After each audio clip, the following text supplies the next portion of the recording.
이재명 대통령이 G7 참석을 위해서 조금 전 캐나다로 출국했습니다. 이재명 대통령은 밝은 표정으로 첫 순방길에 올랐고 김혜경 여사도 함께했습니다. 1박 3일의 짧은 일정이지만 멈춰섰던 정상 외교를 복원하는 출발점이 될 것으로 기대됩니다. 또 계엄을 선포할 수 있는 나라라는 오명에서 확실하게 벗어날 수 있는 기회가 될 것으로 보입니다. 계엄 위기로 한국의 민주주의가 위기에 처했습니다. 그 위기를 지금 극복을 하고 민주 한국이 돌아왔다라는 메시지를 국제사회에 알리는 첫 국제 무대가 될 겁니다. 트럼프 대통령과 어떤 식으로 만날지 또 어떤 이야기를 나눌지도 관심입니다. 상호 관세 유예 기간이 얼마 남지 않은 만큼 이재명 정부가 협상에 어떤 전략으로 임해서 국익을 지켜낼지 이목이 쏠리고 있습니다. 네, 조금 전 성남 서울공항으로 한번 가보겠습니다. 저희 방송 직전에 출국하는 모습인데요. 네, 이재명 대통령과 김혜경 여사가 함께하고 그리고 수행하는 인원들까지 함께 가고 있습니다. 네, 강훈식 비서실장 모습이고요. 김병기 원내대표, 우상호 정무수석 등이 차례로 인사를 나누고 있습니다. 네, 조금 전 G7 참석을 위해서 캐나다로 출국하는 장면입니다. 방송 직전에 수신된 영상이고요. 위성락 안보실장과 하준경 경제성장수석이 수행을 함께 합니다. 김혜경 여사도 1박 3일의 일정을 동행합니다. 네, 조금 전에 공군 1호기를 탑승하기 전 이재명 대통령 부부의 모습을 보고 계십니다. 첫 해외 순방입니다. 취임 뒤에 G7 정상회의에 초청을 받았고 첫 외교 무대에 데뷔하는 그런 자리의 의미도 있는 것 같습니다. 자, 취임 12일 만이네요. 최우선 과제가 뭘까요? 최우선 과제는 대한민국이 정상화됐다는 걸 알리는 것이죠. 아마 대부분의 국민들이 지금 이재명 대통령 부부가 나가는 모습들을 보면서 안정감을 느낄 겁니다. 그동안 12월 3일부터 멈췄던 대한민국의 경제, 외교, 안보의 시계가 이제 돌아가기 시작했다라는 것들을 국민들도 느낄 것이고요. 사실상 G7 정상회의에 갔을 때 결국에 이제 경제 부분을 많이 논의할 거 아니겠습니까? 그러면 결국 경제 부분을 논의한다는 것은 대한민국이 정상화가 됐다는 부분에서 시작점이기 때문에 그 포인트들을 여러 가지 얘기를 나눌 것 같고요. 이 이후에는 결국은 나토까지 가서 안보 문제까지 이번 그 6월에 외교 일정 자체는 대한민국의 정상화 일정이다라고 표현하는 것들이 맞을 것 같습니다. 예. 자, 영상을 잠깐 한번 다시 보여주시죠. 네. 강훈식 비서실장, 김병기 더불어민주당 대표 직무대행 겸 원내대표가 배웅을 했고요. 우상호 대통령실 정무수석, 또 고기동 행정안전부 장관 직무대행, 그리고 타마라 모휘니 주한 캐나다 대사도 나왔습니다. 그리고 김진아 외교부 2차관도 배웅을 하면서 손을 흔드는 모습을 볼 수가 있습니다. 네, 이재명 대통령 부부 뒤에 그리고 그 뒤에 함께 배웅하는 모습을 보고 계십니다. 최우선 과제는 뭘까요? 원래 이게 제대로 된 준비 잘 된 회의였다면은 아무래도 지금 통상 문제 같은 것이 가장 중요하겠죠. 왜냐하면 지금 G7 회의가 모이면서 외신도 보면은 가장 관심 갖는 것이 지금 트럼프 대통령과 나머지 6개 국가가 어떤 구도를 만들 거냐 이거에 대해서 굉장히 관심을 많이 가지고 있어요. 예. 결국에는 통상이 전 세계를 어떻게 이제 영향을 미치냐에 대한민국도 빠질 수 없고 우리도 지금 협상 중 아니겠습니까? 근데 방금 앞서 말씀하셨듯이 이제 12일 만에 대통령 취임하고 나서 가는 거기 때문에 뭐 실질적인 정책적 무슨 성과를 기대하기는 어렵다. 그래서 위성락 그 실장 얘기도 들어보면은 어떤 성과를 내겠다라기보다는 그냥 인사하러 간다, 대통령 뭐 민주주의를 회복했다 이런 식으로만 얘기를 하고 있잖아요. 그렇기 때문에 이번 1박 3일의 그 과정을 통해서 뭘 얻어내기는 쉽지 않을 것 같다라는 생각이 듭니다. 오히려 괜히 가서 조급해하는 것보다는 국제 무대에 데뷔한다는 심정으로 하고 오시는 게 좀 더 나을 수도 있다는 생각이 들긴 합니다. 예, 위성락 국가안보실장은 지난 6개월여간 멈춰섰던 정상외교의 공백 상태가 해소됐다. 정상외교의 복원, 또 재가동을 알리는 출발점이다라는 의미를 부여했네요. 네, 위성락 안보수석은 또 안보 쪽이니까 저렇게 중점적으로 말씀하시는데요.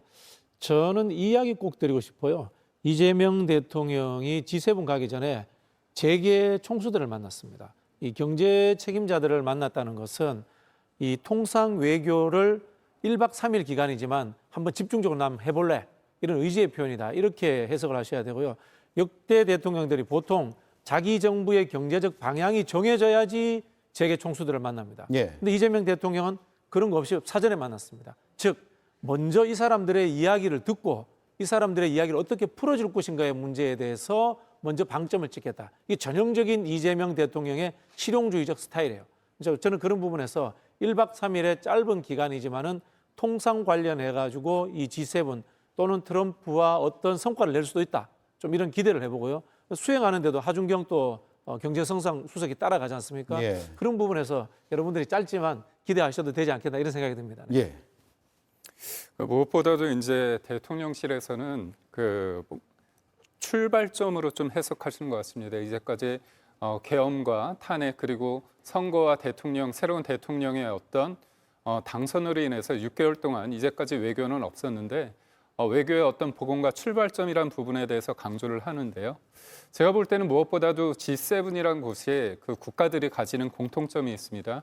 자유민주주의 어떤 체제와 시장 경제에 대해서 방점을 두고 있는 나라들의 모임입니다.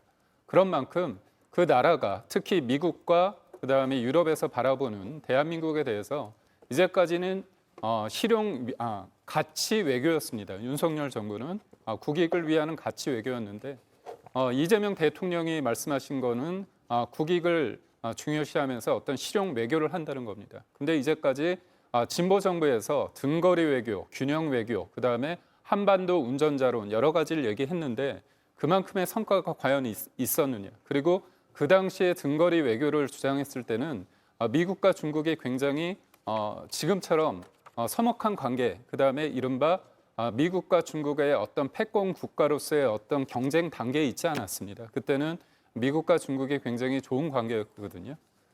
지금 세상이 변했습니다. 그렇다면 윤석열 정부처럼 저희가 가치 동맹에 이르는 어떤 실익을 주장하는 것은 아니지만 이재명 대통령이 말하는 그러한 실용 외교가 과연 실질적으로 미국에 대한 어떤 믿음을 가지고 또 일본에 대한 믿음 그리고 나아가서 중국과의 새로운 관계 모색에 있어서 본인이 말한 것처럼 실질적인 어떤 국익을 가져올 수 있을지에 대한 어떤 시험대가 될 수 있다고 보고요. 무엇보다도 외교는 상대가 있는 곳입니다. 그렇다면 자유민주주의 어떤 가치와 시장 경제를 중심으로 하는 G7 국가들이 대한민국의 어떤 리더십이 변했는데 과연 믿을 수 있는지 같이 할 수 있는지에 대한 어떤 가늠대가 되지 않을까 싶습니다. 예.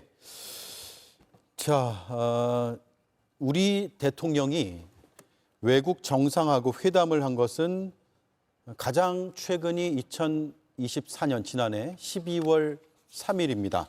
방한한 키르기스탄 대통령과 회담을 했고요. 바로 그날 비상계엄이 있었습니다. 그리고 그에 앞서서 11월 17일에 일본 총리와 두 번째 정상회담이 있었고요. 그 하루 전에는 시진핑 주석과 2년 만에 정상회담이 있었습니다. 6개월여 만에 이뤄지는 대통령의 정상 외교입니다. 일정을 한번 보죠. G7 정상회의 참석 일정은 일단 도착 후에 환영 리셉션이 있고요. 공식 만찬에 참석을 합니다. 주요 초청국 정상들과 양자회담을 가질 예정입니다. 그렇게 첫날 일정이 마무리가 되고요. 17일에는 이튿날입니다. G7 국가와 초청국을 포함한 확대 세션이 열리는데 이 대통령이 이 자리에서 에너지 공급망 다변화, AI 에너지 연계 등을 주제로 발언을 할 예정입니다. 주목되는 점은 미국, 일본 등 G7 국가 정상들과 회담이 성사될지 여부입니다. 일단 초청국과는 만남이 예정이 돼 있는데 특히 눈여겨봐야 될 초청국이 있을까요? 저는 뭐 초청국 중에서는 최소한은 이제 우크라이나 젤렌스키 쪽의 어떤 그 만남 자체가 좀 눈여겨볼 것 같아요. 지난 정부에 있어서 우크라이나 지원 사업에 대해서 엄청난 관심을 가지고 갔지 않습니까? 윤석열 정부에서. 젤렌스키 자체가 결국 어떤 이야기로 지금 새로운 우리 대한민국의 이재명 대통령에게 얘기를 할지 예. 그런 부분들을 한번 좀 사람들이 관심사도 있을 것 같고 지난 정부와의 차별화될 수 있는 어떤 메시지들이 나올 수 있을 것 같아요. 저는 이제 그 초청국과의 만남 플러스 미국과 일본과의 만남이 가장 중요할 것 같습니다. 사실 그 정상 간의 통화도 있었고요. 짧은 만남이긴 하더라도 결국 중요한 어떤 경제의 협력 그리고 안보까지는 논의하는 건 아니지만 한미 그다음에 한일 정상들이 만난다면 예. 충분히 많은 부분에 있어서의 우리가 주목할 수 있는 메시지를 나올 수 있을 것 같다. 좀 그래 보입니다. 예. G7 회원국과 그리고 초청국 그래픽을 다시 한번 보면서 설명을 드릴게요. 회원국은 7개 나라, 미국, 영국, 독일, 프랑스, 이탈리아, 일본, 캐나다고요. 초청국은 우리를 포함해서 호주, 브라질, 인도, 멕시코, 남아공, 우크라이나 7개 국가입니다.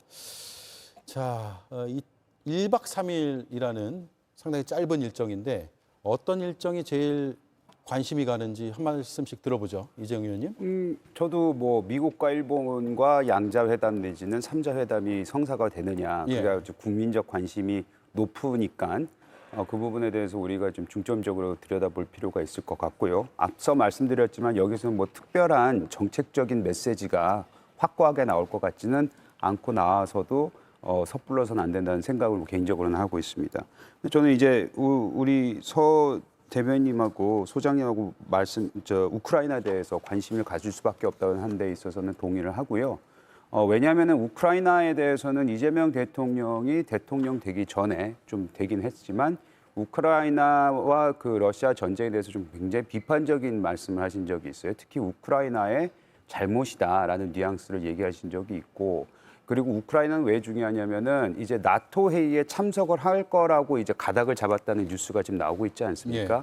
아무래도 나토 회의에 가게 되면은 우크라이나하고 러시아의 이 전쟁의 핵심 주제가 될 텐데 거기에 대해서 혹여라도 우크라이나 대통령을 만나게 되면 어떤 입장인지 그런 것들을 좀 미리 볼 수 있는 기회라서 거기에 대한 관심이 높을 것 같습니다. 예.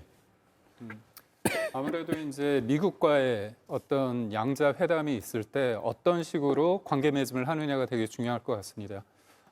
이재명 대통령께서 탄핵을 거쳤을 때 물론 민주당이 만든 건 아니지만 그때 조국 혁신당 위주로 만들어진 1차 탄핵안에 북중로를 적대시하고 기이한 일본 중심의 외교가 탄핵 사유로 들어갔습니다.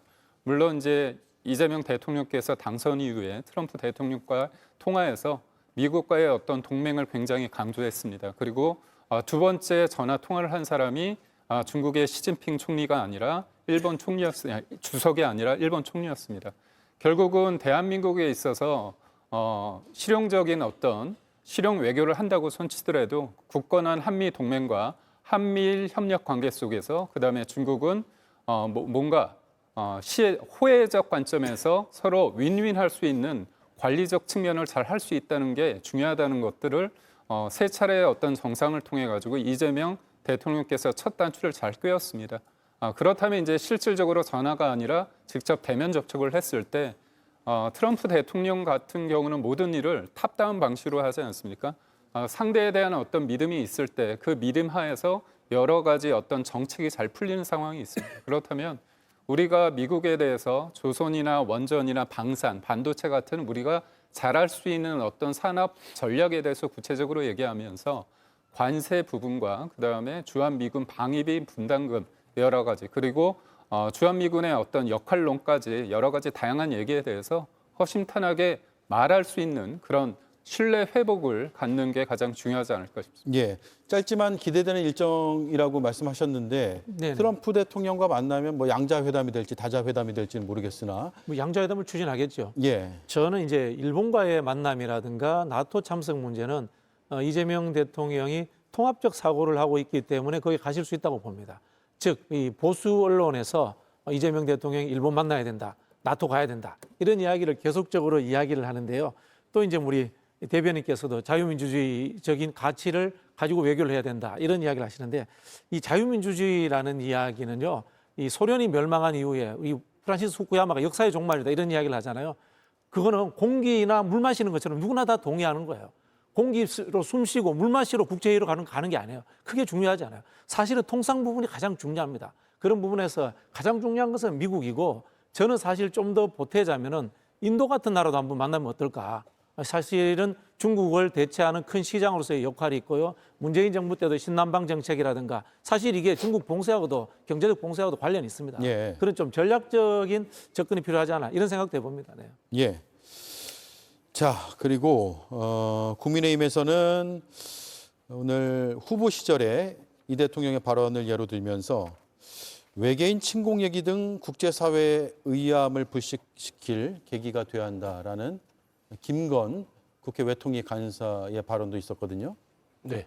그러니까 이제 지난 이재명 대통령이 후보 시절에 얘기했던 이 질문을 봐야 됩니다. 외계인 침공 얘기를 했던 거는 중국이 대만을 침공했을 때 네. 그걸 전제로 하는 거예요. 그러니까 어리석인 질문에는 답하지 않겠다는 겁니다. 그러니까 우문현답을 기대했겠으나 질문 자체가 이게 대답할 가치가 없는 부분이고요. 사실상 다시 제자리로 돌아오면 이재명 대통령은요. 실용주의, 실용이라는 것은 누구를 위한 실용이냐면 대한민국의 국익을 위한 실용입니다. 대한민국 중심의 외교를 하기 때문에 중국과 대만이 싸우다 하더라도 그때 가서 상황을 보고 나서 우리에게 도움이 되는 선택을 하겠다는 것이죠. 우크라이나 러시아의 전쟁에 대한 판단들도 무조건적으로 우리나라 중심으로 생각했을 때 우리에게 조금이라도 더 이득이 된다면 우리는 그 선택을 할 것이다. 라는 얘기를 해왔어요. 예. 그래서 저는 이번에 이 첫 해외 일정이고 순방 일정이긴 하지만 저는 이재명 대통령께서 나름대로의 어떤 실용을 가지고 국익에 도움이 되는 조금의 어떤 선물이라도 가지고 돌아올 각오로 1박 3일의 짧은 일정을 간 거라고 봅니다. 그리고 트럼프와의 만남 자체가 짧지만 저는 굉장히 파장이 있는 여러 가지 성과가 나올 수도 있다고 기대하는 바는 트럼프도 굉장히 직설적인 사람입니다. 돌리지 않잖아요. 그래서 짧은 시간이 10분이라고 하지만 굉장히 긴 시간이 될 수도 있습니다. 예. 근데 이재명 대통령도요. 알고 보면 굉장히 직설적인 사람입니다. 서로 직설적인 양국 간의 정상이 만나서 통상이든 어떤 여러 가지의 경제 정책에 대해서 나름 우리가 놀랄 만한 이야기들이 나올 수 있겠다. 꽤 속도가 날 수도 있다 이 말씀이죠. 꽤 날 거라고 생각합니다. 예. 자, 그리고 배우자의 외교 행보, 첫 행보입니다. 역시나 김혜경 여사는 일단 리셉션 및 만찬에 참석할 예정이고요. 캐나다 총리 배우자가 주관하는 프로그램에 참석할 가능성도 있습니다. 김 여사의 외교 순방 동행 어떻게 전망하세요? 프로그램들이 다 짜여져 있으니까요. 예. 이런 국제 무대 행사에서는 언제나 배우자 그 행사가 있어요. 예. 그 준비하는 데도 굉장히 많은 노력이 들어가기 때문에 대통령의 대한민국의 그 여사로서 그 이 행사에 참여하고 본인의 또 외교 활동을 이런 거를 통해서 하는 거는 환영해야죠, 오히려. 잘했으면 좋겠고요. 그 어떤 뭐 실수가 나올 것 같지는 않지만 여러 가지로 지금 우리 대한민국 그 정치를 바라보면 지난 몇 년 동안 계속해서 부인, 여사 이런 분들에 대한 국민적 관심들이 너무 많았잖아요. 그런 일은 안 일어났으면 좋겠다는 바람이 있습니다. 아무래도 이제 1박 3일이지 않습니까? 그렇기 때문에 개별적인 어떤 프로그램을 참여하는 거는 되게 힘들 것 같고요. 앵커께서 말씀하신 것처럼 캐나다 총리의 어떤 배우자가 주관하는 프로그램에 참여할 텐데 그거는 모든 G7에 초청받은 나라와 어떤 주최국 모든 어떤 영부인들이 같이 하는 행사입니다. 그래서 그 부분에 대해서 그거는 따라 하시면 되고 아무래도 이제 우리가 캐나다에 대해서 항상 보면 그 나라에서 가장 강조하고 싶은 것들을 문화 프로그램으로 만듭니다. 그렇다면 우리나라가 대사관과 문화원을 통해서 어떤 프로그램이 예상되는지를 미리 좀 사전 공부를 해서 그 나라에 맞는 그다음에 시의적절하게 그 지금 캐나다에서 어떤 부분이 굉장히 중요시 되고 있는지에 대해서 여러 가지 좀 공부를 해서 간다면 이게 한두 마디 서로 말을 섞다 보면 센스 있는 말을 통해서 뭔가 공감대를 얻을 수 있거든요. 그러니까 우리가 미국은 멜팅팟이라고 해서 굉장히 그런 다민족 국가라고 얘기를 하지만 저도 캐나다에 순방 갔을 때 따라갔을 때 거기는 모자이크 사회라고 얘기를 하더라고요. 그러니까 우리가 미국보다도 어떻게 보면 캐나다 또한 그런 다민족 국가이기 때문에 그런 어떤 국가의 특징과 그다음에 미국과의 약간의 지금 경쟁 관계도 있지 않습니까? 그래서 가장 중요한 어떤 이슈가 뭔지를 잘 준비해서 간다면 대화가 잘 소통이 잘 되지 않을까 네. 그런 생각을 합니다. 이게 배우자 외교라는 게 사실 이게 왕정시대 유산이에요.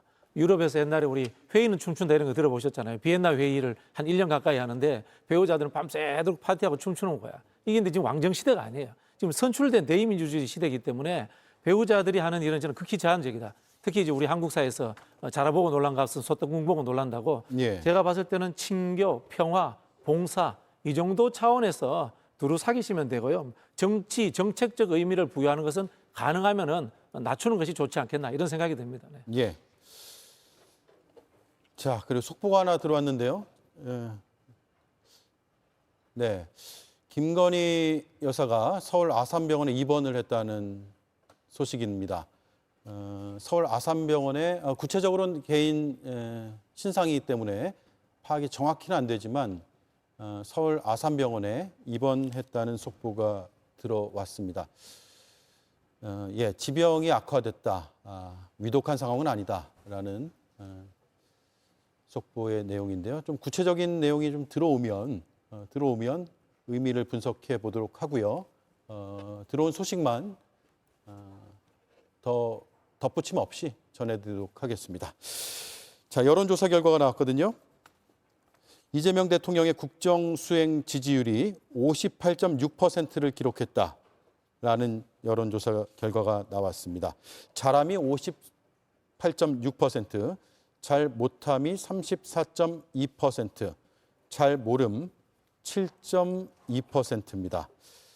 지난 6월 9일부터 13일이니까 일주일 정도의 국정 수행을 보고 평가한 것으로 판단이 되고요. 전국 만 18세 이상 남녀 2,507명이 응답을 했습니다. 95% 신뢰 수준의 플러스 마이너스 2.0%포인트의 신뢰 수준을 보이고 있습니다.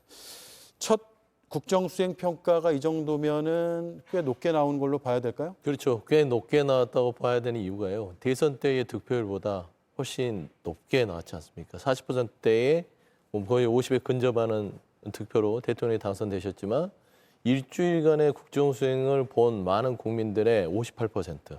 그러니까 본인이 얻었던 득표보다 거의 10%포인트의 국민들이 지켜보니까 잘하네.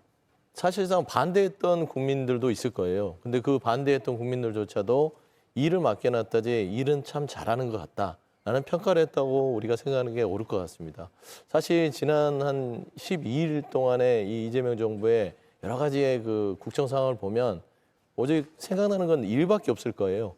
다른 어떤 정치적 이념이나 현황에 대해서 대통령이 메시지를 내지 않고 민생, 경제, 안보, 외교 이런 쪽에 있어서만 올인하는 모습에서 아마 좀 긍정적인 평가의 포인트를 받지 않았을까 그렇게 좀 생각합니다. 예. 순방 후의 지지율 변화는 어떻게 될까요? 이전에 대통령들 보면 정상외교 이후에는 약간 오름세를 보인 적이 꽤 많았거든요.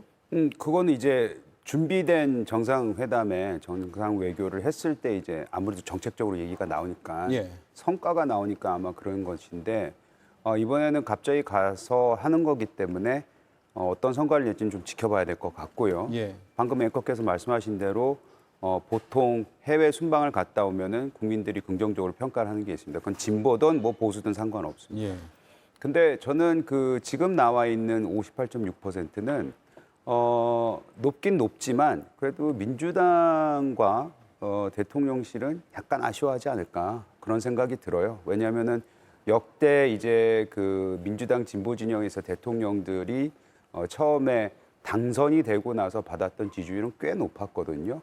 근데 아마 이런 것들이 그 국민들이 어찌 보면은 뭐 잘한다는 게 58.6%라고는 하지만 좀 더 잘해라라는 그 우리가 지켜보고 있다 이런 얘기도 있고 사실 그 처음에 시작해서 몇 번의 그 실수도 있지 않았습니까? 예를 들어서 오광수 저 민정수석이 사임하고 그분에 대한 도덕성 문제 그리고 지금 김민석 총리 후보도 도덕성 문제가 지금 올라오고 있기 때문에 그런 인사에 대한 부분은 조금 더 지켜봐야 되고 평가를 많이 좋게 보지는 않을 것 같다라는 생각은 드네요. 예. 글쎄요, 저는 뭐 이재명 대통령 스타일 때문에 초반에 뭐 갑자기 확 치고 올라간다 이런 스타일은 아니라고 봐요. 예를 들자면 우리 김영삼 대통령 기억나잖아요. 아침에 눈 뜨면은 하나의 척결, 금융실명제. 대통령이 놀랐죠. 이렇게 언론에 이야기하지 않습니까? 즉 이재명 대통령 스타일이 이벤트라든가 이슈를 끌어가지고 지지를 올리는 스타일이 아니다라고 이렇게 보여주고요. 그럼 뭐냐? 현재 잘못되어 있는 것을 하나하나 고쳐나가겠다. 예를 들자면 이제 대북 확성기 문제라든가 경제 문제, 주식 문제, 즉 모든 현안들을 해결하는 스타일로서 실용적으로 접근하기 때문에 이벤트를 안 할 겁니다. 그래서 네. 저는 지지율이 갑자기 올라가는 건 없을 겁니다. 그러나 이런 지지율은 완벽하게 다져지기 때문에 쉽게 흔들리지 않고 나중에는 정말 철옹성처럼 돼서 국민 대다수가 찬성하는 그런 지지율로 바뀔 것이다. 저는 그렇게 예측합니다. 예. 아무래도 지금까지의 지지율은 어떤 기대와 희망이 좀 섞이지 않을까 싶습니다. 그리고 6개월 동안의 어떤 리더십이 부재한 상태이기 때문에 어떤 사람이 대통령이 됐을 때 그때 힘을 좀 모아주자는 어떤 컨센서스가 있는 것 같아요. 그래서 일종의 종결 욕구가 작용하는 것 같습니다. 아무래도 혼란한 시기에는 좀 강렬한 메시지를 내고 좀 소위 말해서 큰 소리를 내는 그런 것들이 중요한데 물론 이재명 대통령이 뭐 큰 소리 내고 뭐 그렇다는 건 아니고요. 여튼 새로운 리더십에 대해서 혼란한 상황에서 뭔가 종지부를 찍었다는 측면에서 이 종결 욕구로서의 어떤 효과가 없잖아 있다고 보고 있습니다.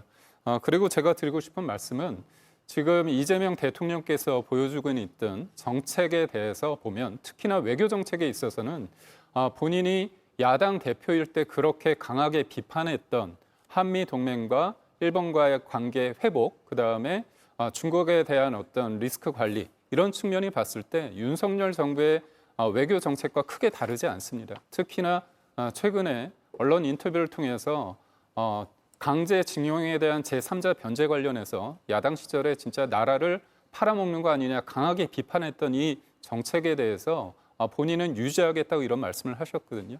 그러니까 결국은 중도 보수의 입장에서 봤을 땐 이재명 대통령이 됐지만 외교적인 부분에 있어서 뭔가 윤석열 대통령이 잘했던 부분을 계승한다는 측면에서 좀 더 후한 점수를 주지 않았을까 그렇게 이 얘기 제가 좀 드려야 될 것 같아요. 네.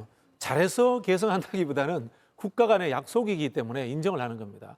과거 윤석열 정부에서 문재인 정부에서 잘했던 것을 다 뒤집었잖아요. 이건 국가로서 해서는 안 되는 일입니다. 특히 이제 한미일 집단 안보 체제 문제에서 민주 진보 진영 계열은 별로 좋아하지 않습니다. 그러나 이재명 대통령은 당선과 동시에 그 부분에 대해서 진행된 것들을 인정하겠다고 한 거예요. 이건 윤석열 정부가 잘했다라는 것이 아니라 국가 간의 약속의 문제이기 때문에 개성한다는 이건 역시 실용주의 정신에서 시작됐다라는 말씀을 그럼 드리고 저도 싶습니다. 한 말씀만 붙이자면 박근혜 정부 때 위안부 문제에 대해서 일본과 어떤 협의를 하지 않았습니까? 그때 야당 때 문재인 대표 시절에 그때 민주당이 강하게 비판했습니다. 하지만 정작 문재인 정부 들어서 이것도 해결하지 못했어요. 진전이 없습니다. 그러니까 윤석열 정부 때 강제징용 문제도 똑같다는 거죠. 결국 저는 잘했다 못했다를 떠나서 야당일 때 그렇게 공격했는데 만약에 그렇다면 대안 있게 공격했다고 한다면 대안 있게 비판을 하고 했다면 지금 정권을 잡았으니까 좀 업그레이드된 어떤 부분을 제시해야 되는데 그러진 않지 않습니까? 근데 저는 그러니까 결과론적으로 지금 위안부 문제, 강제징용 문제를 하는데 그거는 외교의 문제예요. 그러니까 방향성을 정확한 민주당과 민주정부는 일본의 사과를 요구해 왔습니다. 그게 달라진 거죠. 그러니까 뭐 윤석열 전 대통령이 잘했던 부분을 뭐 계승하고 있다, 모양이 비슷하다. 저는 그 말은 전혀 동의하지 않습니다. 우리가 학교를 다니는 학생들도요. 교복은 똑같이 입지만 사람이 달라져서 평가가 달라지는 거거든요. 그러면 같은 교복을 입었다고 해서 같은 교복을 입으면 같은 학교 다니고 그러니까 우리는 같은 사람이야 라고 얘기하는 거하고 똑같거든요. 그러니까 뭐 북한과 러시아와 중국 그다음 한미일 동맹에 대한 여러 가지 이 전체적인 틀은 당연히 우리 대한민국이 갖고 있는 지정학적 차원에서 가지고 갈 수밖에 없는 거예요. 하지만 가치 외교냐 실용 외교냐 아예 그 사람을 바꿔끼웠기 때문에 저는 지난 정부 거를 계승한다기보다는 우리나라의 실정에 맞는 실용 외교, 이재명식 외교가 펼쳐질 거라고 얘기하는 게 훨씬 더 현실적이고 팩트에 가깝다라고 좀 말씀드리고 싶습니다. 예. 더 하실 말씀 있으세요? 간단하게 말씀드리겠습니다. 예. 실용 외교가 전임 정부에 잘한 거는 취하고 못한 거는 이제 바꾸겠다 그런 측면으로 본다면 그거는 어떻게 보면 선택적인 정의일 수 있거든요. 그렇기 때문에 실용 외교가 뭔가 취사 선택의 문제가 아니라 뭔가 제3의 어떤 방향성과 예측 가능성을 높이는 그런 게 있으면 좋지 않을까 싶습니다. 예. 아니, 솔직히 말씀드리면 이런 거예요. 박근혜 정부도 그렇고 이명박 정부도 그렇고 비판할 것도 있고 개성할 것도 있는데 윤석열 정부는 평가 자체가 하고 싶지도 않다라는 이런 그런 취지의 이야기입니다. 솔직히 예. 말씀드리면. 네.